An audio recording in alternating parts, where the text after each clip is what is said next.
Hello, and welcome back to another episode of Unique Moments, where we take a moment to breathe, take a moment to pause, reconnecting mind, body, and spirit. And I want to start by giving some gratitude for the day, gratitude to myself for showing up today. And I'm grateful for the fact that I have clean running water. I have a glass of tea that I'm drinking now. I'm grateful for the tea. I'm grateful for this podcast. I'm grateful for my voice. I'm grateful for the ability to share. I'm grateful for my listeners. And I'm grateful for divine ideas. I'm grateful for divine possibility of today, of what may happen today, of who I may run into today. I'm grateful for the conversations that I may have. I'm grateful for the insights that I may have today. I'm grateful for the information that I may stumble upon today. I'm grateful for my body, my hands, my feet, my legs, my nose, my face, my teeth, my eyebrows, my eyelashes. I'm grateful for my eyes that allow me to see. I'm grateful for my feet that allow me to walk, to get from point A to point B. I'm grateful for my ears that allow me to hear. I'm grateful for my internal organs, for my health. I'm grateful that I'm in pristine, great health. I'm grateful for my youth. I'm grateful for my friends, my family, my job. I'm grateful for endless possibilities. Endless possibilities. I'm grateful for my apartment. I'm grateful for my electricity. I'm grateful for my plants. I just repotted one of my plants today. And some of the gratitude things may repeat, but it's worth noting. It's worth noting every day, but definitely every week. There's always something to be grateful for, no matter how little, no matter how small, no matter how mundane, no matter how repetitive it may get. There's always something to be grateful for. And so today I'm going to be talking about substances. But before we do that, I am going to pull a card from the Shamanic Healing deck. That's the deck that I've been using more recently. This is actually, fun fact, my very first Oracle deck that I got. So let's see what the card is.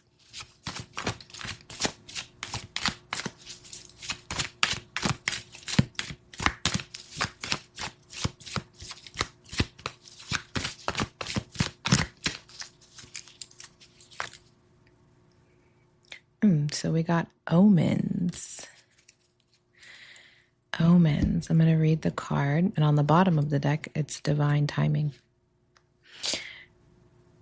Okay. Hawks are messengers. The majestic bird flies high and reaches the realms of the spirit. They bring back messages from both the seen and unseen. Drawing this card speaks of focus and intuition. Pay attention to the coincidences in your life right now. Focus on where you want to go. How high do you want to fly? When you see a hawk, someone is trying to get your attention. Pay attention to the serendipity of your life. Be glad, for this is a reminder that you are living in the flow of energy. Things will soon shift for you. I love that card. And again, divine timing. It's a full moon today. And I think it's like a blue moon, or it's a very special moon. May was a special month because usually we have a new moon and a full moon in a month. Full moon, new moon, 2 weeks, 4 weeks in a month. But May we had the full moon at the beginning of the month, and then in the middle of the month we had a new moon, and then at the end of the month we have a full moon again, which never really happens. So interesting about a shift. And I think, one, I can definitely feel the energy shifting in my life, but two, noticing the serendipity and the coincidences. So I truly don't believe that there is such thing as coincidences. Going back to everything happens in divine timing, exactly how it's supposed to happen. So I really don't think that there's any such thing as coincidences. But I do think if you're not paying attention, and if you're kind of just going through life, let's say unconsciously, you can miss the little things that seem like coincidences, call them synchronicities, call it serendipity, whatever you want to call it. It's like magic, honestly. Like, and that's what I think of when I think of things just aligning too perfectly and kind of just going my way. It's like, what a coincidence, it's like, that's just something so divine to me, depending on the thing. Cause like, it's just like, what are the odds? Like, what are the odds of that happening? Like 1,000,001 probably. So pay attention to any coincidences going on in your life or happening this week. Okay, so we are talking about substances. My goal for this episode is not to talk about how substances are bad or not to use them, but just look at maybe how we use them and how much of a part they play in our everyday life. Talking about, obvious weed, alcohol, any other Schedule 1 or controlled substances, let's say, stimulants, depressants, or whatever your drug of choice is, and what part they play in your everyday life. Is it a social thing? Is it something that you do to maybe relax or clear your mind? Something to have a good time, something to calm your nervous system? I found that I did a piece, and it's called Why So Nervous, and I did this years ago. And I just wrote out a bunch of drugs, basically, and what their use was. I don't know why I was on this whole drug abuse thing or drug use thing, but some of the common ones that I wrote down and what they do, weed, so it triggers dopamine. Alcohol depresses the nervous system, so that could be helpful in various ways or reasons if you don't want to feel or don't want to feel so whatever nervous system response you're having, be that anxiety, or usually it's anxiety, because you really wouldn't depress your nervous system if you're already feeling depressed. Either way, Percocet depresses the nervous system. Xanax depresses the central nervous system. Cocaine is a stimulant to the nervous system. Adderall increases dopamine and serotonin. Molly increases serotonin, releases serotonin. Mushrooms releases serotonin. Ecstasy, serotonin. And then I put some other, I guess, natural, not drugs, but exercise also increases serotonin. Yoga regulates the nervous system. Meditation calms the nervous system. And so I just wrote out a bunch of these things, and it was just making me think of like, the piece is called Why So Nervous? And I don't think it's that we're nervous, but again, I think, just going through life day to day, living, especially in 2026, we're just experiencing so many things. And so I'm not going to get into the science of the parasympathetic and the sympathetic nervous system and why that's important, but just taking a look at what role substances play in your life. And for myself, I think I used to use it very much as like a coping thing, for sure. Also for fun, socially, like we're going out, of course I'm going to have a drink. We're doing this, of course I'm going to, and sometimes I do think it's necessary to quite literally keep from like crashing out or doing something crazy or people are like, oh, I need to smoke a cigarette. I've been saying that a lot this week, and I really don't smoke cigarettes, but it's like just stress, like sometimes you're under stress. Oh, I need to drink. Oh, I need to smoke a cigarette. The language is important. Need versus want. The habit is important. Noticing if it's an automatic thing that you reach for, or if it's something that you consciously pick up or set aside money for or make time to do. That's also worth noticing. But it's never good to really like lean on anything. And again, I'm not shaming or like, or anything. But the thing, I'm just wanting to bring it up because it's like, what role does that play? What role does that play? And I think that goes for medicine too, not just like substances that can be considered drugs. Like I often talk with my grandma about how we both don't like taking medicine. And I think I mentioned this in a previous episode. But I'm very much, give me a home remedy, give me a cup of tea, give me a herb, give me something before you prescribe me something.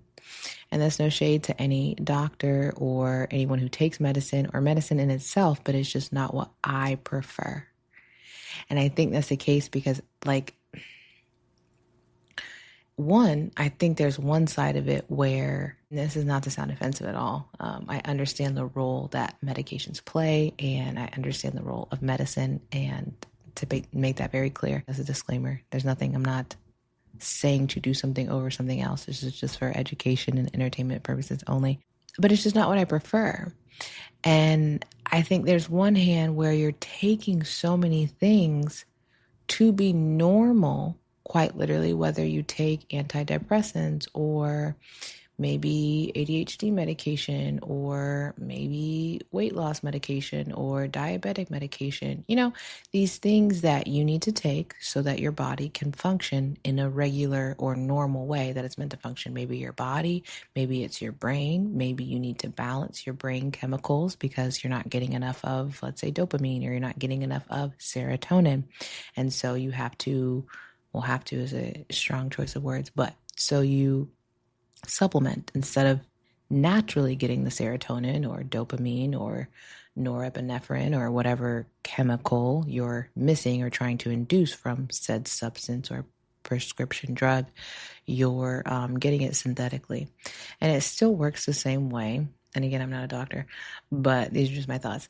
It still works the same way. It does what it needs to do, be that calm your nervous system or depress the nervous system or, stimulate you, whatever you chose to reach for whatever reason. It gets the job done. But my thing is, you have to keep doing it. You have to keep taking it. And it's like, is the goal to be on medication for the rest of your life?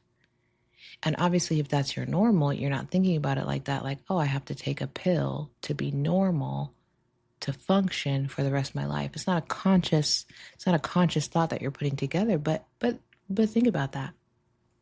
Think about that. So I think on the one hand, there's people who, you take medicine like it's candy. And if you didn't take it, you would quite literally, you just wouldn't be yourself in thought, in action, in feeling. You probably just wouldn't feel like yourself. And then I think, again, there's people like me or, people who prefer like natural or holistic things. So it's not to say that you can't take anything. Of course, maybe you're going to get a headache or a stomach ache or the flu or something, that's not to say that never take anything. Although I do think if we, depending on what you do, depending on how you exercise, depending on how you eat, the body is very, very, very, very, very, very, very intelligent. It's very intelligent. We don't have to tell the body how to breathe. We don't have to tell our organs how to work and how to filter and how to detox and how to digest. Like, we don't have to do any of that. It just does it on its own. It's a very smart system. And so I think anything that we add to that we have to continually add to that, it's like almost kind of not letting the body naturally do its job. But either way, I think there's something about being clear, like that clear feeling in your body without substance. And that's what I'm trying to get to. I love it when my body is clear. I love it when my mind is clear and I just don't have anything blocking. Like, there's no reaction. There's no take this pill and feel this effect later, unless I want to, unless I'm like purposely trying to elicit a certain feeling. But even that, like, there's nothing like that empty feeling of like just pure being. Not tired, not hungry, not hungover, not a little high, not a little buzzed.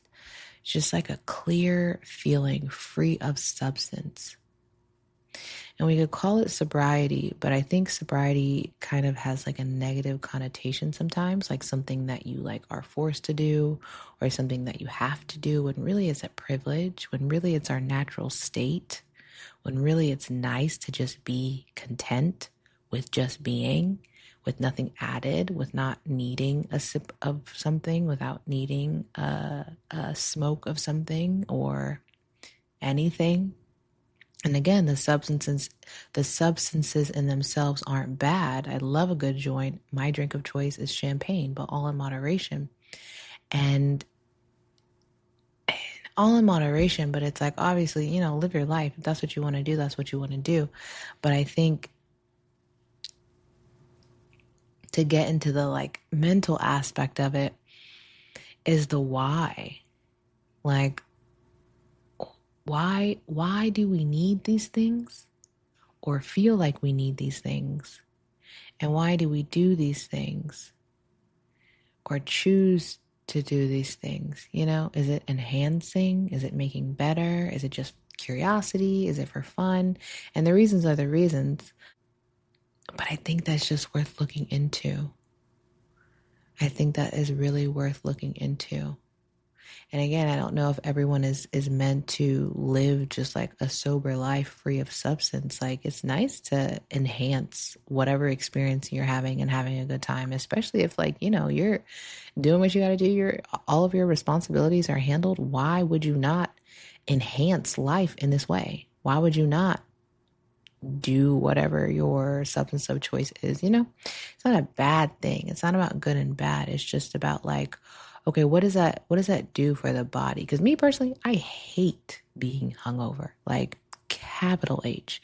And yeah, I know maybe there's a tolerance that you build and things that you can take and ways to manage it, but I do not like that morning after feeling at all. And it's almost not worth it to me. It's almost really not worth it to me. And don't get me wrong, sometimes like there's times where I drink and I don't feel any bad feelings the next day, and that's fine. But also you have to think about just the effects, because it's not just, okay, what is it doing to your system? It's what is it doing to your consciousness? And on the one hand, if we take substances like psilocybin or ayahuasca or even marijuana, sometimes it's like you kind of do consciously want to alter your state. Like, you want to be in a different state. This is why you're taking it. Maybe, I'm smoking a joint because like I want to feel a different way than I feel right now. Or I'm taking a psychedelic because I'm trying to see something. Like, I'm trying to feel something other than what I feel right now. And that just opens up a whole nother can of worms. I'm not for, I'm not against. I've had very, very, very great experiences with psilocybin.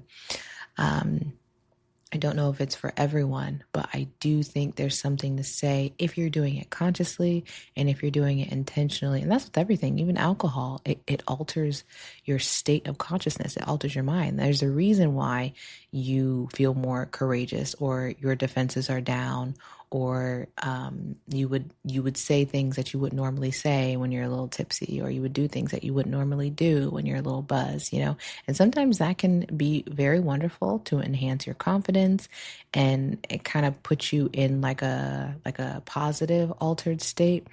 But two sides to every coin is a positive and a negative. It's like, as long as you're on the right side of the roller coaster, everything is fine. But what happens when you're on the other side and everything is not fine? And obviously we hope to never get there. But a lot of the times when you're engaging in certain activities, you really can't control that. Because one, you have invited something into your body, into your mind, into your consciousness to alter it and change the way you think and change the way you feel. And so sometimes you're not always in control. Sometimes you're not always in control, and that can kind of be a scary feeling, but also sometimes people like that. Some people quite literally love to black out to not be in control. I don't want to think. I don't want to feel. I don't want to be present with this feeling. I don't want to be present with this thought. And that goes back to the mental piece. Why are you doing this?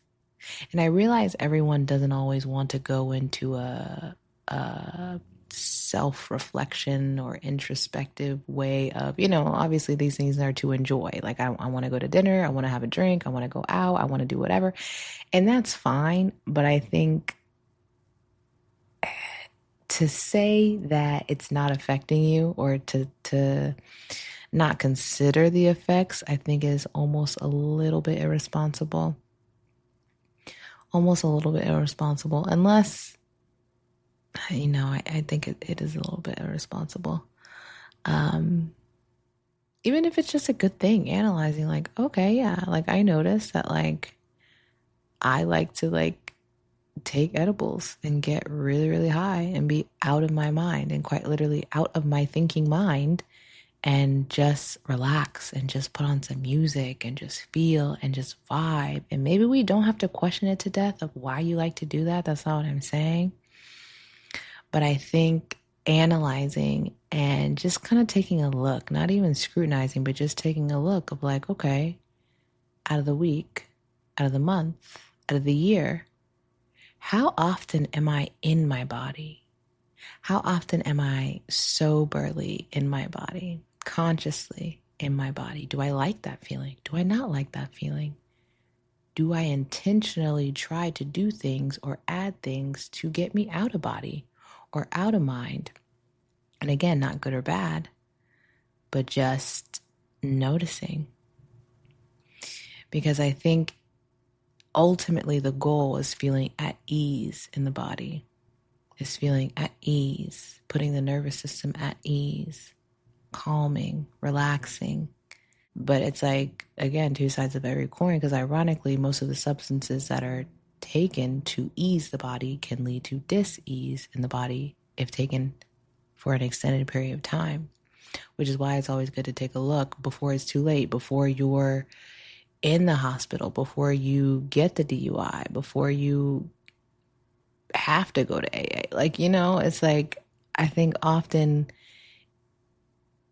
it's only like when you're forced to kind of like pause and stop and look, and something has happened, maybe to your health, maybe in a situation, that causes you to be like, oh, maybe this is not good, because it's like, why are drugs even bad anyway?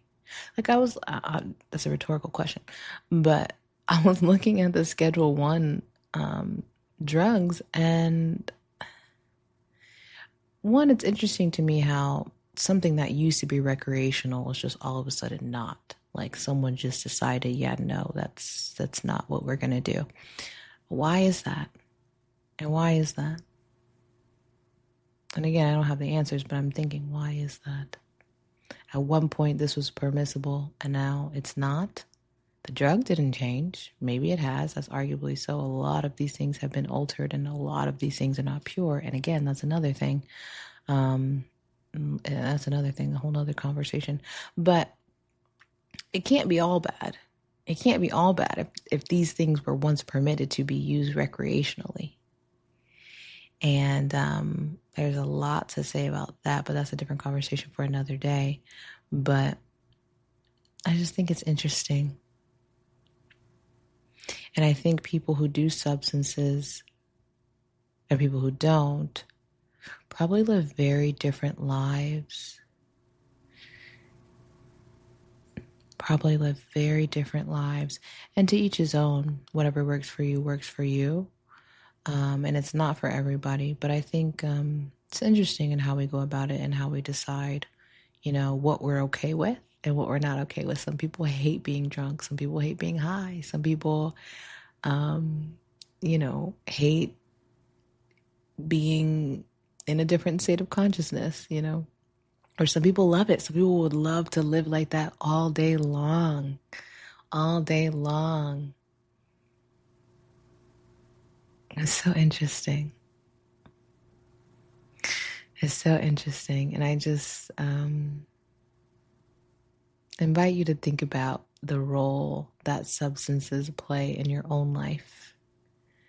And maybe reflect, or maybe just kind of ponder. And maybe you don't partake at all. But for the purposes of the conversation, we could really extend substance, something that alters you, to, like, let's say food, or we could even say social media, the things that you ingest, the things that you intake, the things that you listen to, things that you pay attention to, shopping, something that fills something that you get dopamine from, something that you get serotonin from, not naturally. It's not sitting in the sunlight or exercising or breathing or whatever, something that you have to do, some outside force or activity or substance that you use maybe on a continuous basis, maybe on a regular basis, maybe on a occasional basis. And just think about what you get out of it. Like, what's the benefit for you? And there's no right or wrong answer, but why do you do that? And maybe what's my relationship to these substances? Is it a healthy one? And it does take a bit of honesty, and maybe you don't want to be honest, and that's fine. That's up to you too. But I think it just take a bit of reflection and honesty and thinking like, do I like myself better when I do this? What would my life be without this thing? I think it's just worth looking at. And maybe you write it down. Maybe you put it in a voice note. Maybe you don't do it at all. But I think it's something worth looking at for sure. So before I close this episode, I'd like to take 3 intentional deep breaths. Whenever you're ready, wherever you are, we are going to inhale, exhale, and another inhale, exhale, and one more breath, and release. And until next time.